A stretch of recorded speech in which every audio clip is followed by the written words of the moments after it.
Welcome to Behind the Glass Mixing Live Worship. My name is David Glenn, and I've been blessed to mix multiple multi-platinum records from artists like Redimidos, Dr. Toomey, Blanca, Jeremy Rosado, and many more. I'm pumped to bring you this exclusive behind-the-scenes course for free right here on YouTube. In this series, we're diving deep into mixing live worship from the raw tracks to a polished, powerful mix that translates well in churches, streaming platforms, and beyond. All of the videos from the course will be made available here on the channel, and then if you want to get your hands on the multi-tracks to follow along, my exact mix template available for most modern DAWs, my custom drum samples, multiple more mix breakdowns like the one you're about to watch, and on and on. I'll post a link in the description where you can get instant access to all of that, as well as some free guides to help steer you in the right direction with your mixing journey. Lastly, hit that subscribe button and turn on notifications so you don't miss a single video in this free series. With that, let's dive in and start mixing. All right. Welcome to the start of the mix breakdown videos. Thank you for hanging with me as we looked at editing and mix prep, pitch correction. Maybe you didn't do that. Maybe you jumped ahead and just got straight to the meat of the course and wanted to see how things were going individual tracks processing. But we're going to start with the drums. We're going to look at every single track, every single plugin. We'll try to give you some before and after samples so you can hear what we started with and then what we turned it into. But let's dive in. So we got kick subs, kick direct, and the kick ambience mic. 3 kick drum tracks that make up the overall kick sound. And we're going to first start with the kick subs. Let's take a look at what sample we're using here. The first part of my process is to choose good samples. And so I pulled up my friends from the drum sample shop. I chose their Luddy kick. You can see that. And again, this is just a kick subs track. So you'll see I have a high cut filter. We're cutting the highs, low pass filter, and we're featuring only the low end, the subs on this particular track. And so this sample is the one we chose for the low end. And often I'll take the tuning feature here within Trigger and I'll pitch shift kicks up, down, and try to find the sweet spot. I'll solo the kick and the bass and kind of do that. But this one just sounded so good right there at pitch at 0 up against the bass, and we left it there. And you'll see this is also the Sam Gibson blend, the SMG, Sam Mix Gibson blend, incredible mixing engineer out of the UK. Many of you probably have already heard his name. We're going to look at the fact that we've got the curves going here. So let's talk about this. I do include the drum sample masterclass or drum replacement masterclass with this course so that you guys can really dive into and learn, explain it way better than I will now in that actual course.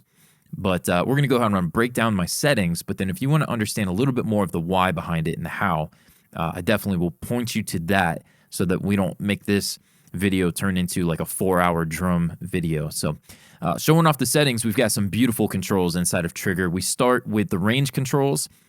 I mentioned in the last video that I'll typically throw the range all the way to 127, and then I'll back off with the max range control to find where is the hardest hit that sounds natural. Because often the drum sample companies will record everything from the softest, the beater barely hitting the head, all the way through to a full-on thwack that's just unnatural and in many cases unusable. And so we'll start with the range max and back that off. For this song, I had it at 127. So that's just where I landed. I don't know if I was lazy or it just sounded fine. So with that, we're going to back this one off. This one was at around 105.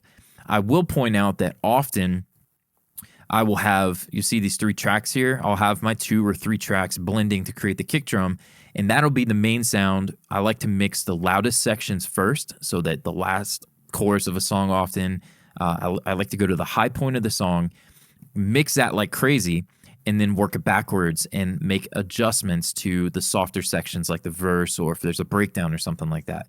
And so why I'm bringing that up is I only have 3 tracks on this song, but often I'll mix the high point and then I'll duplicate that kick drum, this series of kicks, and then I'll back off because you'll see here I've got 127 and 105. For the duplicate, for that lighter kick, I'll call it my light kicks. Let's see, in Mixing Gospel I did this, but light kick subs, light kick direct, light kick ambience, and then each of those trigger would be set differently. The max would be, it would start at 105, and then maybe the range would be like 60 or 70 to 105. So it just depends on the song, but I wanted to point that out so that you guys could be aware that not every session am I going to have just the 3 kick drums for the whole song. This one just happened to work out. It sounded pretty good that way. We didn't have any super soft sections where I needed to shape the kick that way. So, but there's the range controls. You can see where we set that. We've got the dynamics and the velocity, 51 and 70. Velocity, I'm making trigger lean towards the harder hits with this setting by increasing it. You can also decrease it and make it to where trigger leans towards softer hits. And so we're doing the opposite. We're making it to where it's going to, on average, hit medium hard to hard hits, minus not wanting that unnatural one. But then the dynamics control, you can think of this like if you have, let's say you have, this is more volume. So you have your velocity, which is going to be your soft, your medium, your hard hits. Your dynamics is going to be more like a volume control for those hits where you've restricted those. And so if you have a section where maybe you have 4 on the floor and the drummer was doing, maybe you dropped a stick or something and you have a doom, doom, doom, doom, doom, doom. So you get inconsistent dynamics from him. You can back this up or increase it the way I have, and it will even out the drum sample. It will not follow as closely the actual performance, and it will lean towards a more consistent sound. So you can, again, you can start with just follow the drummer 100%. You can increase the dynamics a little bit, or you can kind of do what we did. I think it was 50 or something like that. But sometimes if I've got a heavy rock song or something, I may just crank both of those, and put them to where it's just one shots if that's what the song is calling for. So it's not often that I just crank it on as a one shot, but that's available to you if you want it. And then the sustain and release, this is really the star of the show for the sub kicks mic. I've got this choked to 0.04 and 0.08. So what I want to do is I want to solo the kick subs, and we're going to play it here.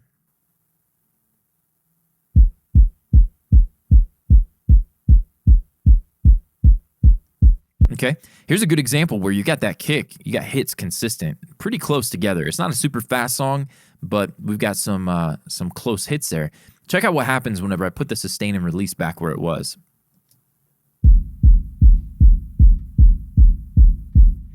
Okay, with low end, you've got to make the decision. Okay, am I going to let the kick drum have this deep, long resonance? You think of like hip hop, you got 808s or things like that, where it's manhandling the low end. You're not going to have an 808 and a deep sitting worship bass guitar. It's just not going to work. You're going to distort your two bus, or you're not going to be able to get very loud, which may not be a horrible thing, but average live worship stuff is pretty hot on the LUFS side. And so getting to -6, -7, -8, you're going to need to manage your low end like a boss. And this is one of the ways that we do it. And so I've chosen for the kick to be super tight and punchy. And then I've got a lot of low end into the bass. And then I'm side chaining into the bass to push it down just for that instant where the kick hits. And it gives me the best of both worlds, where I can have a heavy, fat, punchy kick drum, but also a full, fat, low end sounding bass. And so let's take a listen again one more time, and then I'll choke this up. You can hear how that kind of reins it in and just puts it where it needs to be.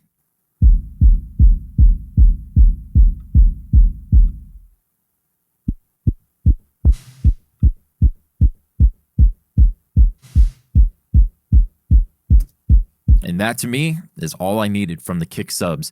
You may land at a couple of different numbers. You may be at 7 and 12 or 9 and 13 or whatever, but you're going to be kind of in this range. If you're trying to keep that kick from getting out of hand, it's going to be much tighter than you may be used to using. And so that's the way that I'm doing it. That's a kick subs track. Let's take a look at the EQ. We showed how we've got a high cut filter here, taking out everything above 300 hertz. Sometimes it's 70 hertz. Sometimes it's 100.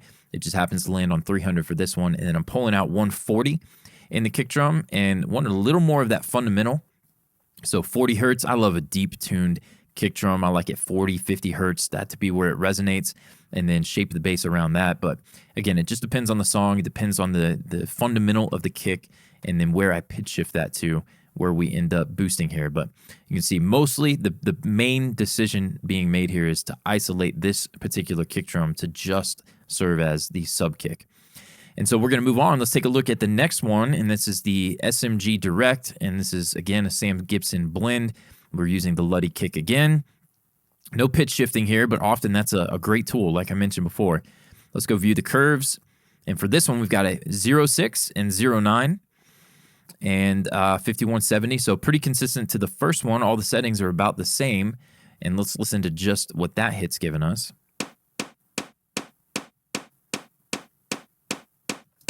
Pretty uninspiring by itself, but you can tell this is the same kick.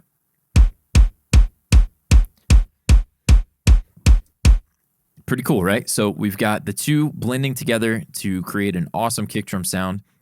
Not in solo necessarily, but if we listen in context, there's freedom, come on, we're running up. Sounds like a great kick drum, if I say so myself. Okay, so now we're moving on to the EQ here, and we'll show you what's going on here.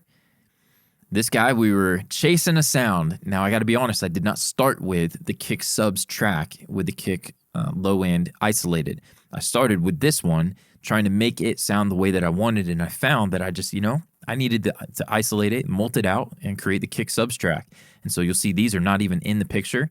The high cut here is now allowing this track to simply serve as the mid and the top end. Really, this is the click in the kick. This is what we call the click in the kick. The top end serving as that. There is one thing to note. There's some ambience built into the SMG blend. If you click here, you can choose between the different mics configurations that they've got, the different mixes for that sample, the Luddy kick. And I happened to use the SMG blend. I dug the top end, the little bit of air and the ambience that was coming through for it. And then I felt like, I needed a little bit more, but I wanted some light air behind the kick. And so I came over here and I duplicated. Let's come and look at the EQ. We're taking out the low end and scooping mids and taking out click. I've already got the click in the kick that I like. I wanted this to serve as some air, pushing some air around the drum so that it didn't just sound like this.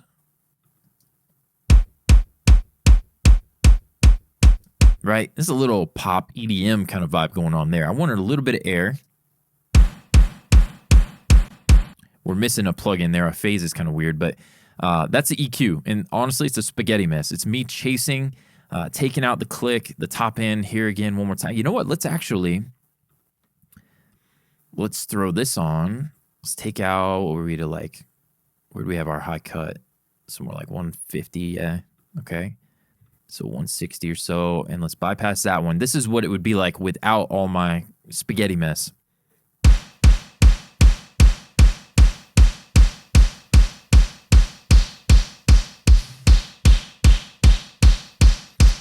And I didn't want that. I felt like that was overloading that 3 to 5K region. I like a nice 6K, 10K in the click and the kick. And so I just went to town taking that out. But you can hear how that is starting to contribute something there. And so if we come back here and turn the EQ on, we went from the raw sample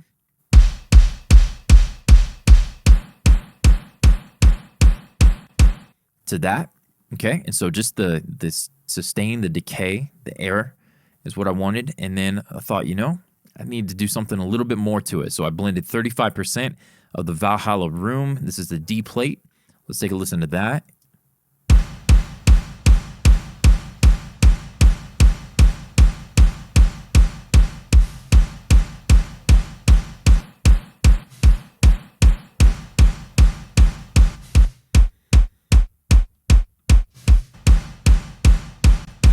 Pretty cool. And so you can hear that actually was decaying into the next hit. And so I backed that off a little bit. Obviously in the mix, I didn't catch that, and it is what it is. But in solo, kind of hearing that, don't want things to get too muddy. And so I pulled it back, but it was not something that bothered me in the full mix. So that's getting picky on you. But that blended nicely. I felt like that added some air around the kick. And then if you have a kick hit out here in the softer section, maybe.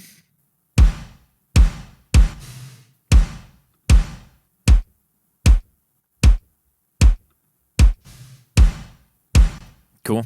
So complementing each other nicely. And then if we come in here, let's play like maybe just the drums. Oh, let's play everything right there.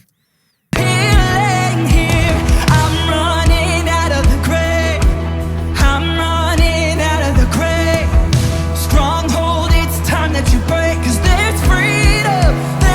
Come on, we're running out. So In solo, that kick ambience mic, it's like, dude, chill out. Back that thing off. But in the context of the mix with her singing, especially, and her verb and everything, like you need things differently in context than you would in solo. And this is a prime example of where that kick drum sounds a little bit wild in solo, but then we get it blended with the rest of the stuff in the mix, and it's serving its purpose. So, all right, so kick drum land. All three of those kicks then send into the kick level track.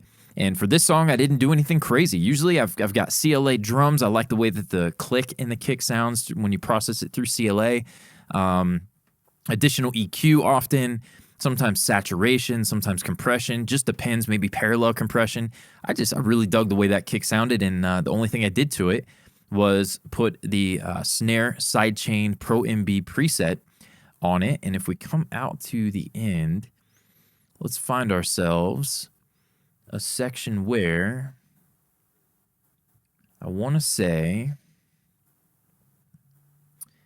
there's got to be, I know there's a section. Is it in a build?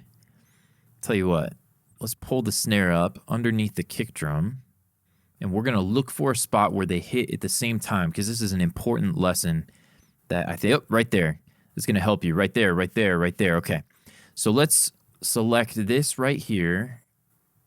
And let's hear this loop. Come alive, let bad things come to life. Come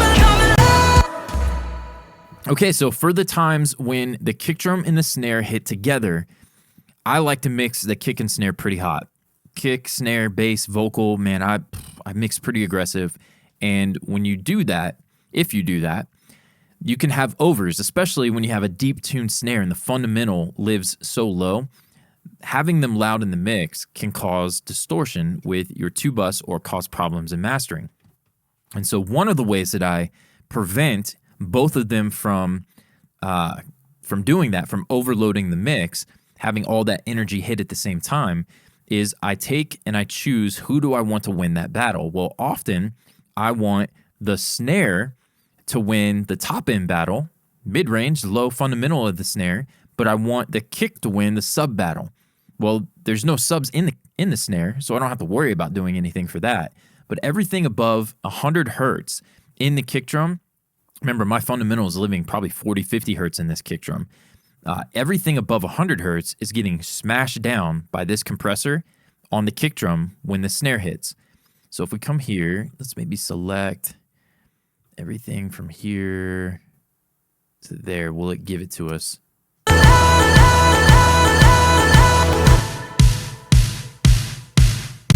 Beautiful. Okay, so what I'm going to do is I'm going to hit play, and I'm going to share what it sounds like with the Pro MB on. So this is pushing the kick drum down 100 hertz and above.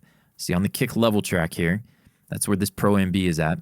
It's pushing the kick drum down so that the click in the kick, the mid ambience in the kick, all of that gets ducked. It gets pushed down, and the snare wins that battle when they hit at the same time.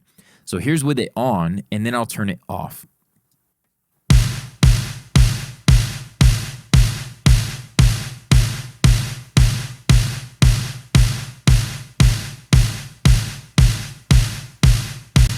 Okay, it was pretty subtle in this situation, but it certainly relieves some energy from the kick drum. So it pulls it out a little bit. Let's maybe highlight a larger section here. Let's hear this.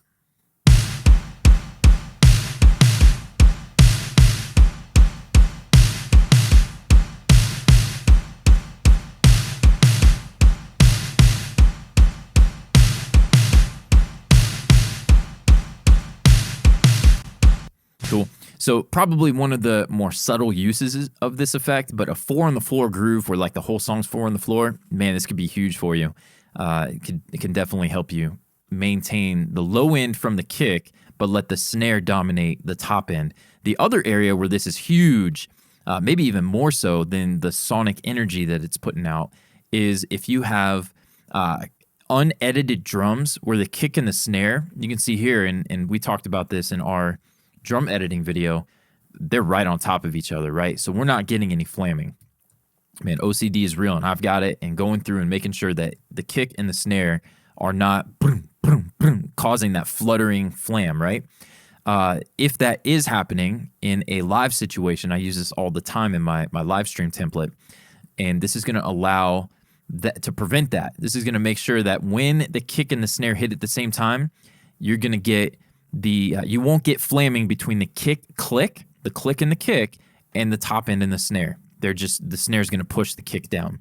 So cool little trick. I don't know if you've ever seen that or seen it on YouTube, but it's something I use all the time, especially in worship, because we do have so many sections where the kick and the snare hit at the same time, and of course on a 4 on the floor groove. So pretty cool little demonstration there. That is what this last plugin was for the kick level. Now let's go ahead and put the snare back. I think it goes up top here. And let's come down and look at the all drums bus, because this is going to make a huge impact on what's happening to the kick drum. Oh, you know what? Let's go through the rest of the tracks and then we'll come back to the buses. So we're moving on. Let's look at this snare drum, and we'll pull up trigger and show you we've got just one snare on this one. We chose the Supaphonic from the Austin Davis pack, and no pitch shifting on this one. Let's hear just that soloed. Great sounding drum. Pretty awesome. And if we go to the curves, you'll see I've choked it a little bit. We got 21 and 31. Let's put that back to its full.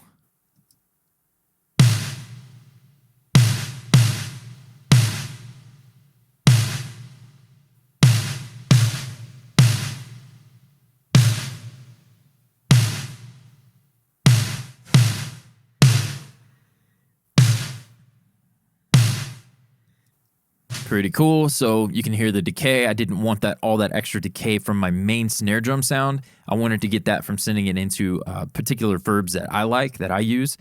For that one, that's just how I chose to do it. I love the way that he's got it blended, but I kind of wanted that. And actually, if I'm honest, that was before I recognized that they had the blends. So I could have chosen the individual with the close mic and then done it that way. But for this particular song, I was trying out some new things, and there you go. So that's what I landed on. Again, the dynamics velocity controls. Go check out that drum sample masterclass, drum replacement masterclass that I've provided for you guys in this bundle. Huge to be able to really hone in on and learn the dynamics velocity and the range controls. But you can see those settings there. It's exactly where I landed. And we're moving on from that. We've got some EQ. And so I felt like I needed a little more fundamental, not too much, because you push that and you get into trouble if you push too much of the 150 hertz, 200 hertz, depending upon where the snare drum's tuned. Pulling out some mids, you can see cleaning it up quite a bit, scooping it, some may say, and then pulling forward some of the crack, 2.6, taming 5.5, and then boosting a little top end. Almost any time that I boost around 3 to 5K, let me actually pull up a new EQ and show you. If I come in here and I feel like a sample needs a drum, an instrument, anything, a strings track, whatever, vocal, if I'm pulling up 1.7 and then often I'm pulling up kind of 10K or so, anywhere, 7, 8K, I'm going to almost always make a cut to offset what I've done there to the 3 to 5K range. 3 to 5K for me, very harsh range, not necessary to always cut a lot, but just kind of making sure things stay smooth. I'm always keeping my eye on 4K, essentially, 3 to 5K. And so if I've boosted above or below that frequency range, because there's a natural boost at the bottom end of that bell and this shelf here, I'm going to adjust as I feel it out. I'll just by default kind of go there with the bell and pull it back, sometimes tight, sometimes a little wider. Just depends, but something to keep in mind. If you'll see that across some of these EQs is you'll see boost on either side and then a cut. In this case, it was a little bit higher up, but that's what we were doing there. So let's listen to the sample with no processing and no verb.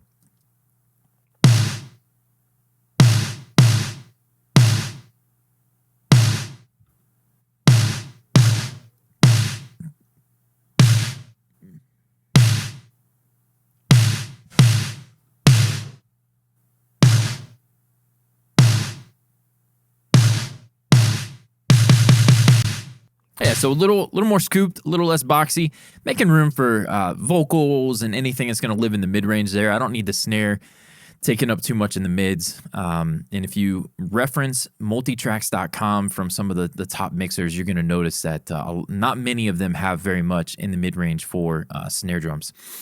Moving on, let's take a look. What else was next? We had a trim tool. We were pulling back the gain. Like I told you, man, it's a bad habit of mine to get the kick and the snare too hot in the mix. And so this is where I was pulling it back.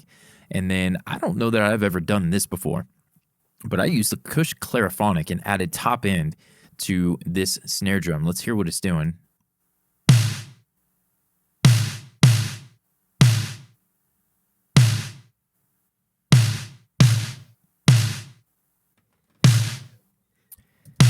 So in context of the mix, I guess I felt like I needed some top end, and instead of going to the Pro Q, I thought, let's add a clariphonic. And so you can see we've used the shimmer setting here, and I can't remember which frequency range that is, but it's up there. So there we go. Wanted some top end. I added it with a clariphonic. Let's break down some of the effects here. We've got the snare SC you already saw. That's me sending the snare into the kick drum, pushing the kick top end down. Drum verb 1.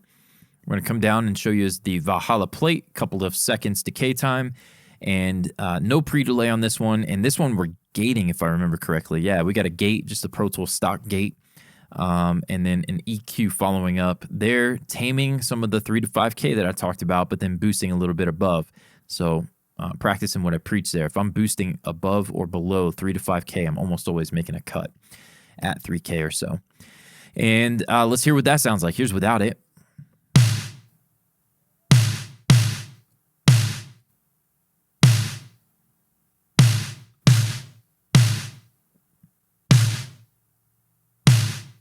I mean, that's barely audible, and really, I'm getting that same kind of effect from the sample itself.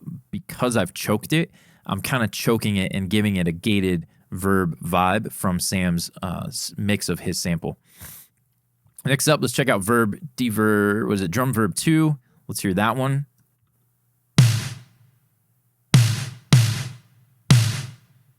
I mean, this is not very much in the mix, but again, you're going to get this kind of a 2-second thing. Different preset. We've got different EQ, pulling out the harshness, and then pulling out some of the subs that just didn't need them. And then we're gating it.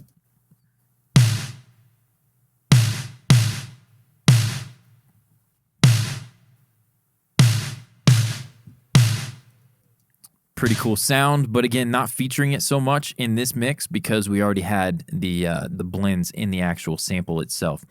So we've got this going to the drums crush. That's our parallel compression chain. We'll show you that down at the bottom. And then we've got this CCM snare gate. I've been experimenting with different gated reverb sounds. Love the Valhalla stuff, as evident by the fact that they're all over my session. But Valhalla Room, this is a really cool sound, this medium gate preset. And let's hear it in action.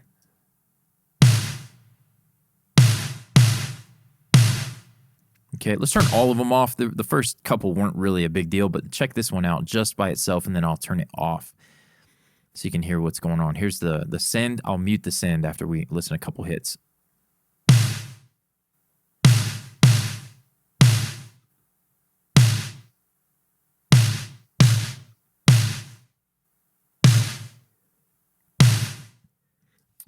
Very cool. And if you think about the trendy, deep, Bethel snare sound that everyone fell in love with, myself included, I chased it for years. This is very much a big part of that, is that kind of gated, wide reverb with top end. And so this then sent to another reverb that maybe decays longer is a great way to get that sound. But I didn't go for that on this particular song. So those settings, here's the Valhalla Room, giving you exactly what we had going there. And if we hear that in context, let's turn all that on, and then I'll turn the drum verbs off in the mix. It makes a pretty big difference.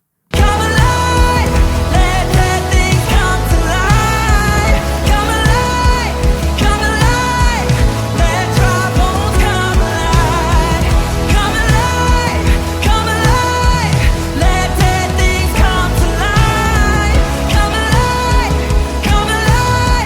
let dry bones come alive.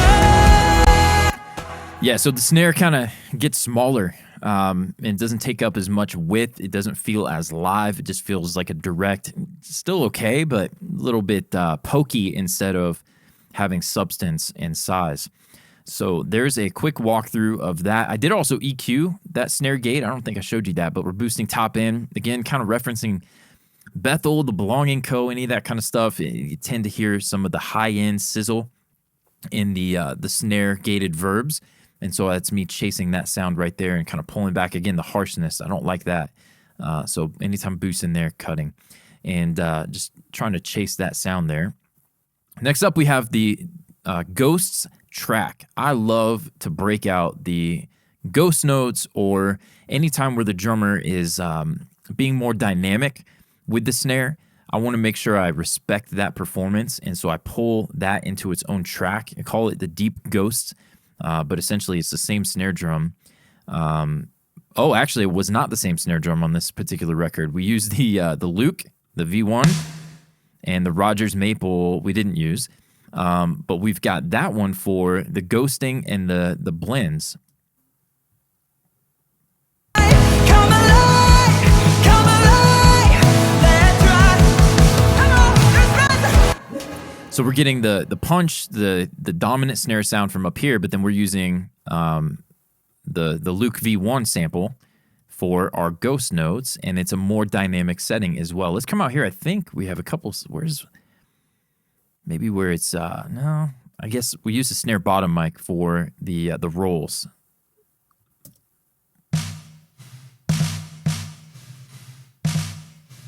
Yeah, so it's kind of in the mix, but we're mostly using the snare bottom mic. So let's show you for full disclosure here. There's me cranking into it, and then we have the sustain and release backed off so we don't get this spillage from the verb on it. Dynamics and velocity. Now here I'm actually using the opposite of what we did with our main snare. I want this to lean towards softer hits. And so I've pulled the velocity back so that it leans towards the softer hits. And so if we hit play, it's at 21. If we pull that back, see, I didn't want that much definition. I wanted this to be really more like the snare bottom mic. So kind of a unique way to use that Luke sample. Let's show you the processing on it. EQing out the mids, pretty common for me, putting a little more of that snare bottom, top in into it. Taking out the crack. I didn't want the transient to be as dominant. I tell you what, I wonder if sometimes I'll even play with the attack and pull that out, but it looks like we just tried to do that with EQ here. I love the Kush plugins. I mentioned that. This is the AR1. I use this a ton. Love this on a parallel chain. Without it, it probably feels a little light, a little too transient heavy, a little pokey.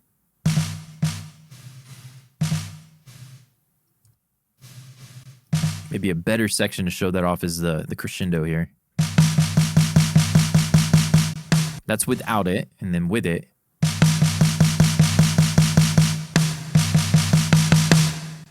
So giving it some oomph. That's actually a medium to slower attack, so it's actually enhancing the transient on that particular one. We've also got the EQ pulling out the fundamental, really trying to make this sound more like a snare bottom than a dominant fat snare top mic. And then these are going to the verbs, but I don't think it's probably not doing much. Let's turn these all off. Yeah, we don't have very much going into the verbs. It's mostly our main snare up there. Let's take a look at the snare bottom mic, and then we'll check out the snare level track. This one, I wonder if I've got anywhere where I've written some automation, or did I do it with clip gain? Probably. So let's find us a section where we've got a blend. So here's our main snare. We've got the Luke snare bottom kind of vibe, and then we've got our actual snare bottom mic. And let's see what the sound is just with the snare here.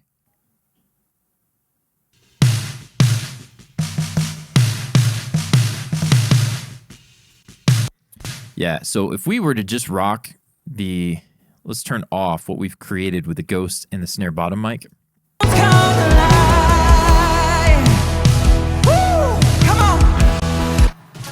That just sounds horrible. So to try and recreate the dynamics and the performance of the drummer the best we can, we used a combination of the three.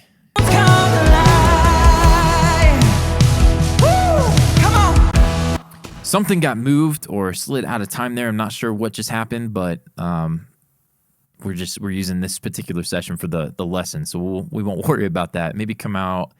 Where's another time when? So out here. Already gotta see you move. There's resurrection power right here for it. Here's a good example that the ghosting that the Luke sample and the snare bottom are giving us. If we turn that off here, it just feels fake, right? Like you're just missing out on the performance from the drummer, and I hate the thought of that. There's resurrection power right here for it. You're missing it. I love the ghost notes, and so many drummers have hired me to mix records because I pay attention to that. So I want to pass that down to you and encourage you to do the same. So giving ghost notes their own space in the mix, even if it's light, if it's subtle. Musicians, I know a lot of you listening, you probably appreciate that. And so here's with it back in. There's resurrection power right here for breaking out. Let dead things come to life. Let dry bones come alive. Can't beat that, man. You pull these out and you lose character. And I hate just, gotta have it, man. So Ghost, I'll go through the snare and pull down all of those throughout the song. I know it's tedious, but it's worth the manual labor to do so. Trying to give that professional, polished mix. It takes a little bit of effort, a little bit of kind of roll up the sleeves and do some manual labor sometimes. So manual labor to drag some snare samples down to another track. What am I talking about? All right. So anyways, we looked at the 3 samples there. The snare bottom mic. Let's go ahead and show you that in solo so you can hear it.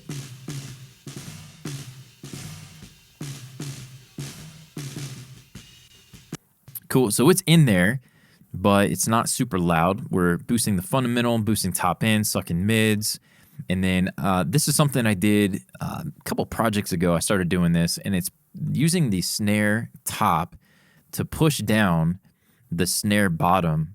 And I don't know if I maybe just didn't get enough from it, or if I accidentally copied. Pro Tools has got this new thing where like you can go in between the tracks here, or in between the plugins.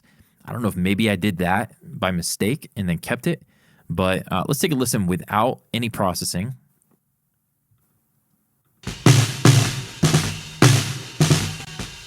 Let's solo it.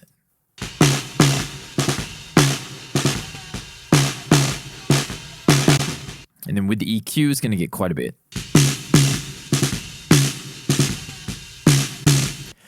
Again, I like the sound without this EQ better in solo, but I just don't need a bunch of mid-range there popping through when we got vocals and things like that. That's kind of their dominant frequency range is anywhere from 700-800 hertz to 3K for most vocalists, depending upon the key and where they're singing.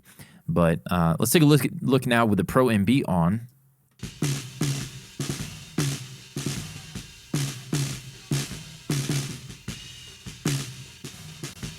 So anytime this main snare drum hits, I push down the snare bottom because I didn't like how loud the blend between the two, the way that it was. And so instead of automating every time or going through and manually pulling it down, I'm using this as kind of an automatic fader. It's pushing down the snare bottom mic. And then because I pulled apart the ghosting, the snare bottom is going to live. Really, it's this stuff in between here where it's really going to contribute to the sound along with Luke's sample EQ'd the way that we have it here. And so put that back in, solo it. I mean, this is barely in the mix compared to, this is probably way more dominant. Yeah, so our snare bottom mic is essentially Luke's sample. So moving on, we've got the snare level. So a couple of those... Looks like just the snare bottom ended up going to the snare level. Originally, I had the main snare, but I just felt like what I was doing on the snare level track was getting in the way of it too much. So I sent that and Luke's sample just to my all drums bus, and that's not uncommon for me to do that. And so this is one of my favorite parallel compression compressors, or even just straight on a snare, is the Metric Halo. What a beautiful compressor. But not really featuring it so much because that snare is not even really in the mix very much. But you can see I'm just trying to shape it. Not going to spend too much time on that because it's not much. It's not going into the mix very much.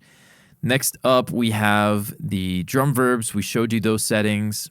We've got the toms. And then we will make our way to the buses. I don't know. We'll look at the overheads and then we'll hit the buses. Let's come out. Let's find a section where we got toms happening. And here we go. We're going to start with the floor tom. New samples. I was excited to use them, and I did. So we got Frankie Tom. I typically don't like to replace toms, but on this song, I chose to do it. Was just trying to go all out, serve my former youth pastor, and give them just a professional sound.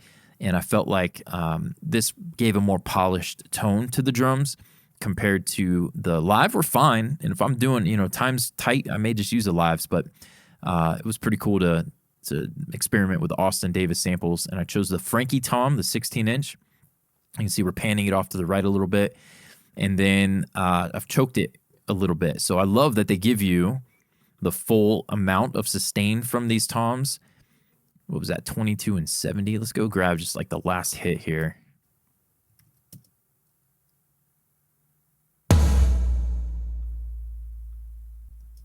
That's beautiful. We need the sustain on maybe the ending fill of a section or something like that, but definitely did not need it for the whole part. And so we've choked that up to 20 and 70-ish.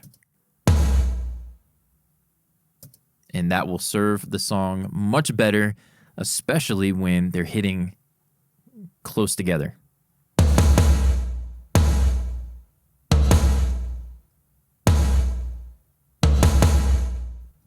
So you can hear it still sounds machine gun-ish in solo, but it's following the drummer's performance dynamic-wise, tone-wise, but volume-wise, it's staying pretty consistent. And so you can see this dynamics knob here is really keeping all the hits pretty loud, but the velocity control and the fact that I've set good gain staging into trigger is actually following the gain staging of the performance. Let's come out and hear the soft to harder hit.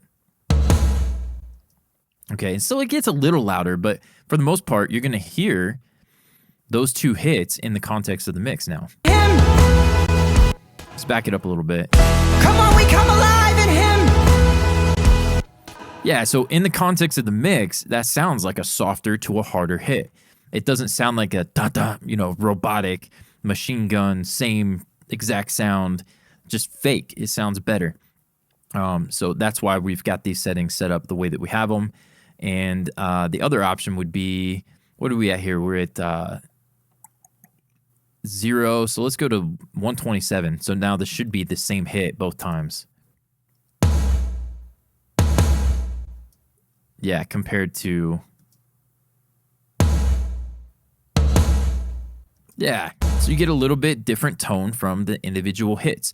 So it's going to sound more natural, but then we've got the beauty of being able to balance that better in the mix without having to slam it with compression and ruin the tone of the drum. So there's our floor tom. I do have some EQ. I'm compressing against the bottom end. Again, whenever we boost a ton of bottom in the kick, in the bass, sub drops, any of that kind of the impact booms and things like that, we got to make sure that we control the bottom end in the toms. I do not like to high pass toms and crush 70 hertz and below and get rid of it, but I do like to control it. And so I've got a multi-band here, dynamic EQ, compressing against it as it hits. Okay, if I turn this off, that little bit of extra low end sustain can be enough to make it to where anytime a kick and a floor tom hit together, that there's overs on your two bus. And so managing the low end in your toms is huge for making sure that you don't get distortion on your two bus. Okay, so we've sucked out the mids, and let's hear this whole thing just bypassed.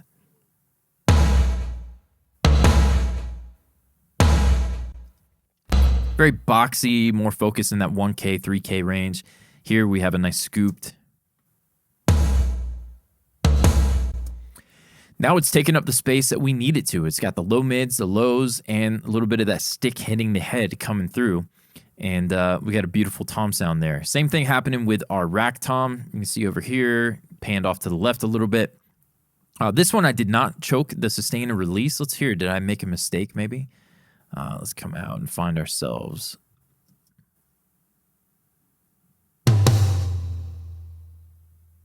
That actually sounds really good. I'm not mad at that, but that fundamental lives higher than the fundamental in the floor tom, and so that's probably why we can get away with it. I didn't hear any distortion, and so didn't feel the need to cut it. But usually I will keep them sounding consistent with the ring out, but this one we let it ring out for days. So you can see those velocity settings, same concept there. And then the EQ, this is huge.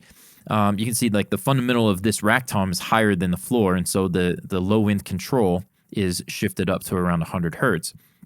Doing the same thing, scooping out the mids. I want to make sure that the toms sound like they're from the same drum kit. And so these EQs often look very different to try to make that happen, especially with live toms. The EQ will be quite a bit different to make them sound more cohesive. But here we have really great recorded samples, and so it's just tweaking that to my liking.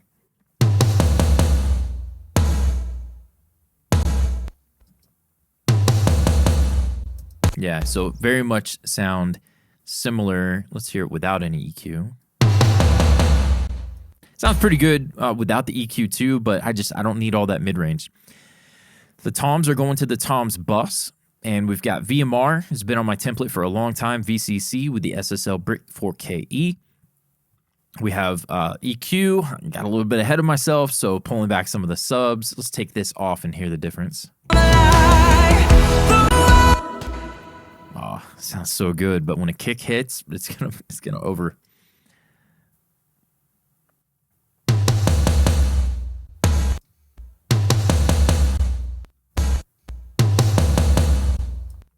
So, I mean, you can feel the difference there, but 3 dB down in the subs and taming some of the stick hitting the head, that's more me balancing it with the mix and how it's cutting through.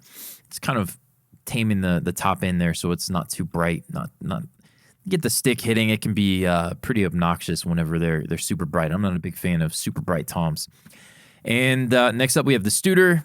It's a go-to for a little bit of saturation, a little bit of compression to the toms. We've got the L1 limiter, which is a great tool to be able to set them in the mix and make sure that the peaks, you don't have any one tom that just kind of gets away from you. This is kind of a safety net, if you, so to speak, for tom hits. Let's see how much is probably only tickling it, maybe 3 dB. Come alive, let dry bones come alive. Yeah, so the loudest of hits is getting hit, 3-4 dB, but it's just kind of reining them in. And then what I'll do is I'll pull them down, I'll link it. Let me show you. Take the L1 and go to the factory settings here. And then what I'll do is I'll take the link and I'll pull that down until I get a little bit of the kind of 3 to 5 dB of reduction, just to kind of lock the toms in place. And then once I do, I'll pull this up and use that to set the level of the toms in the mix. And so that's why the two were different settings. But next up, we have Pro MB, and we're controlling low end. No sidechain on this one, just controlling the low end for the toms. And then on the second one, I do have a sidechain. I have the kick pushing down the toms. Anytime the kick drum hits at the same time as a floor tom, it's going to push down the resonance of the floor toms. And so that allows me to get away with a little more boomy sound in the toms without having to worry about overs happening from the kick and the toms hitting at the same time. So a couple of sidechain tricks that you can see behind the scenes here. Let's go up and find ourselves. You know what? Let's do this. Let's take our toms. Let's drag them up by the kick. Right there. And let's go find ourselves. So here you've got off each other. Nope. Maybe out in the end of the song. This groove here. Nope. So at some point, I'd imagine right here is our first one that I see. So if we solo the drums, you know what? Let's solo the kick and these toms. Be nice to get all of them.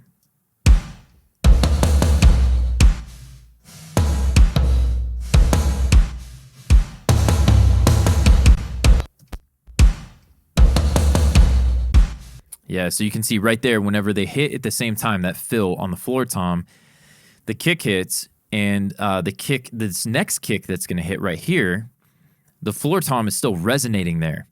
And so the kick, when it hits, is going to push down that resonance so that we don't have any distortion or overs on our two bus. So pretty cool trick there. Lots of sidechain happening on this particular mix. And again, when you mix aggressive, you got to come up with, you learn ways to kind of get out of jail. Not free, but close to it. So there's a couple of techniques there with the toms. We are sending the toms to the tom verb, which is the Valhalla plate. 2 seconds, you can see, similar to that snare. Actually, it might be the exact same settings as the snare. Really dug it on the snare and ended up putting it on the toms as well. Let's hear toms with nothing, and then we'll add them back one at a time.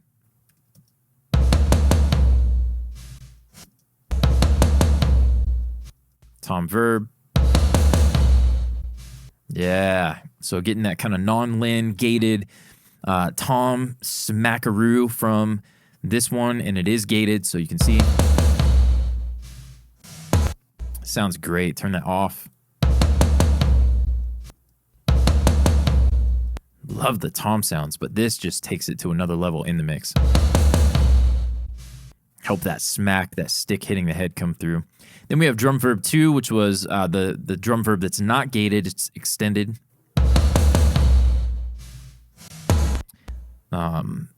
Then we're going to our parallel compression, and then we didn't use these 3, which are our drum rooms.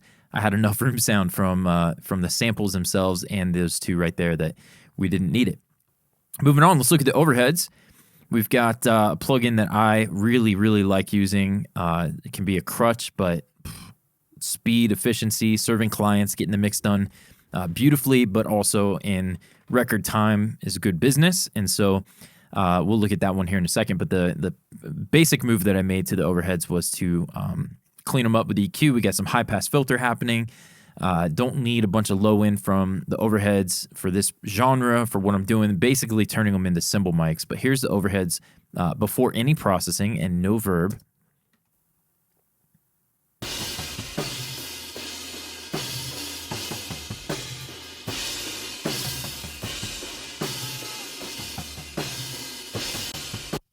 Cool. Now let's put the EQ in and see what that did to it.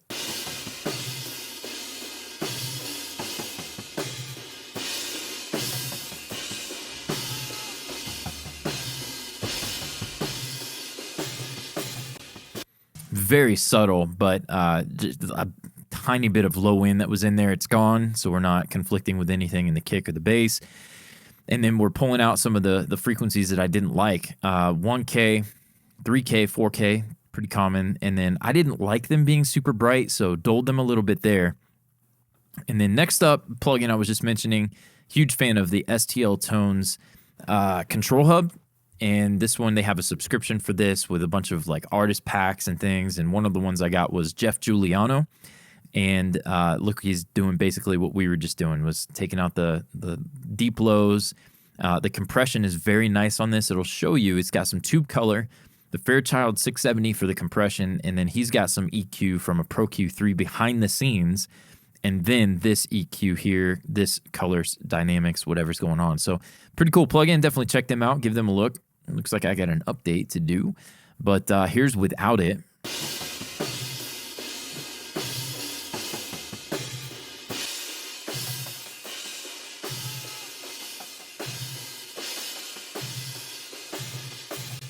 Not even compressing it. Really, this is just more of the same, a more aggressive version of what I did with my EQ, taking out more, excuse me, starting to lose my voice, taking out more of the lows, and yeah, sounds good. So thinning that out, these are really just now, the overheads are cymbal mics. Next up, we have Soothe. There were some frequencies that were bothering me. What better plugin than Soothe 2 to come in and take away some of those high-frequency whistly resonances. And so here's with it in, and then I'll take it out.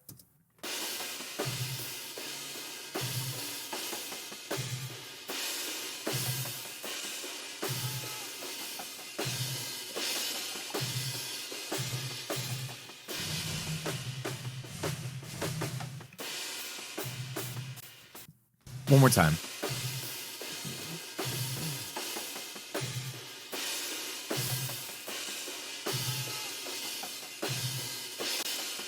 Yeah, so you can really hear the kind of go away when Soothe 2 is engaged. Love what that's doing. Great plugin. And when it's needed, man, it does a great job. So next up, a big part of the overhead sounds that I like to get is just taking the dry fish tank. You got the drummer in an enclosure and sending it to a couple of verbs. And the 3 verbs that I have in my template are the Bricasti Close, Far, and Large Wooden Room. I'm using Slate Digital's Verb Suite Classics to bring it in. But if you go to simplicity.com or .org, you can Google Samplicity, Samplicity, Bricasti,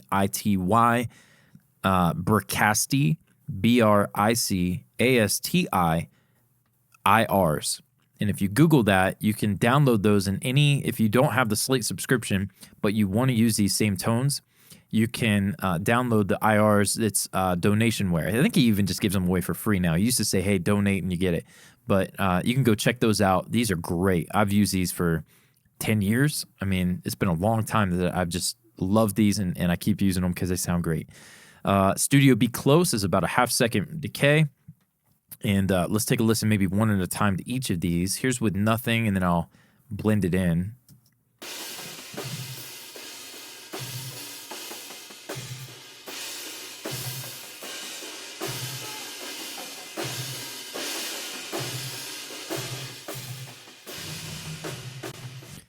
So we take it from being just the direct overhead mics, and we allow some of that close room sound to come in. Next up is a far, and that is same thing, Verb Suite Classics. It's still about a half second, but it has a little bit different character to it, and I really like blending a little bit of each of them.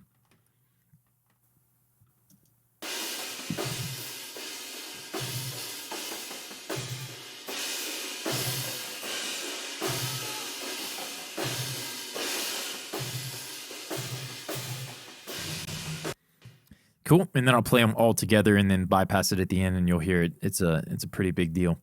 Next up, we have the Large Wooden Room, and that's right here, and that's closer to a 1 second decay time. And this one, I do the exact same process. I'll blend sometimes less of this one, but if it's a ballad, man, I may lay into this a little bit more. Here is with it out, and then we'll blend it.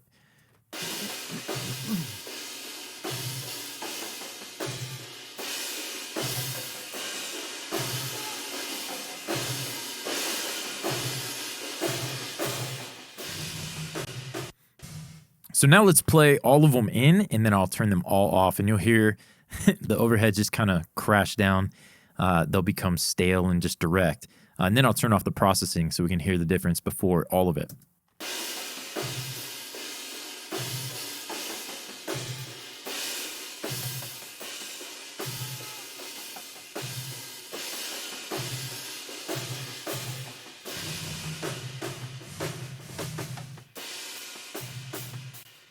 Yeah, massive difference. Let's hear it one more time with it in, and then I'll turn everything off.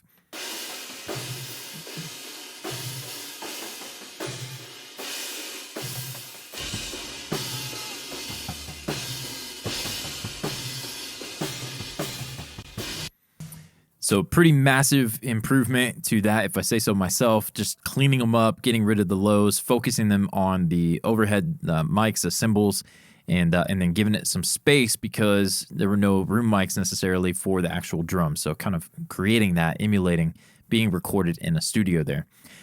So we looked at the Bricasti. I didn't show you the EQ though. I do just kind of high pass, low cut the room so that if I have a kick drum going to it or something, I don't get any extra bottom end. Really protective over the sub frequencies to make sure that kick, bass, and then strategically the impact booms or tom resonance at the end of a fill, I may automate those. Anyways, showing just that right there. Sometimes I do compress these rooms and I'll EQ, scoop mids, boost top, do some different things to it. Sometimes I'll even come in and do something like that, the Abbey Road kind of verb thing. But each of these has got the exact same thing, just a high pass filter. Oh no, so the Large Wooden Room, I did pull out 4K. And that may have been when I was trying to use more of it. I felt like 4K was getting out of hand. And so there you go. All right, moving on. Let's take a look down at the bottom. My shells of the kick, snare, and toms go to all drums. Cool thing I picked up from Nolly over the band called Periphery. He's got a tutorial where he showed he likes to mix with his drums hot like I do, and I saw this tutorial. I was like, dang, man, this is a lifesaver. This is set up, this compressor, to basically grab the snare and just pushes the snare down, and I can get the snare loud without it being pokey.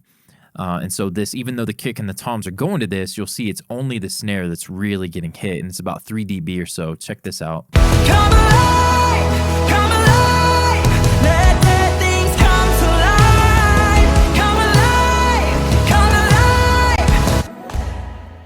Now I'm going to take it out, and you're going to hear that snare really comes forward in an unpleasing way. Come alive, let dead things come to life. Come alive, let dry bones come alive. So I don't know if you can tell, maybe you go back, rewind, play that a couple of times, but this one catches that snare and allows me, like I said, to get it loud in the mix without it poking at your ears as you're listening to it. And so those are the exact settings for it. We got a fast attack, fast release, dial that in for 3 dB of reduction or so, maybe 4 tops. We've got a 4-to-1 ratio, and then the most important thing to make sure it only gets the snare is you want to set your high pass filter in the detection filter of the compressor to make sure that 60 hertz and below does not get, it's not responding to the kick drum, which lives below 60 hertz. If you have a kick living at 70 or 100 hertz, you may have to raise this up even higher than I do. But it's just a great little tool to kind of rein in and make the snare forward and aggressive without, like I said, poking your ears. Then we had multiple of the drums were going to the drums crush. And for this song, we had the control hub and we had the Pro Q. And so you're getting some extra compression here from whatever compressor, just a default compression was happening there. I often will use the 1176, maybe a distressor. Told you I like the AR1. But that compression's happening, and we got that blending for a couple of the samples. Come alive, let dead things come to life. Come alive, let dry bones come alive. Woo, come on. So a little more subtle use of the parallel compression on this mix. Depending upon the song, my mood, how I'm feeling that day, I may slam and blend. Just depends, but really digging the drum sound on this one. So not mad that that's not doing a whole lot. And then, of course, we go to our mix bus, which is affecting the overall sound as well. And the Townhouse is my go-to bus compressor as of late. Maybe we showed this in a separate video, but just keeping in mind that those drums are being impacted by the 2-bus processing. And with that, we are a wrap with the drums. Hey, like I mentioned a few times, I'll keep saying it. If you have questions, anything you see me do, I forget, or I skip the plugin or something by mistake, drop it in the comments down below, and I'll make sure to hit you back and either answer you with written response or record a video updating you on whatever it is. So drop a comment, let me know, hey, did you make it to the end of the drums video? Would love to hear from you as well in that. And with that, we're moving on to the bass.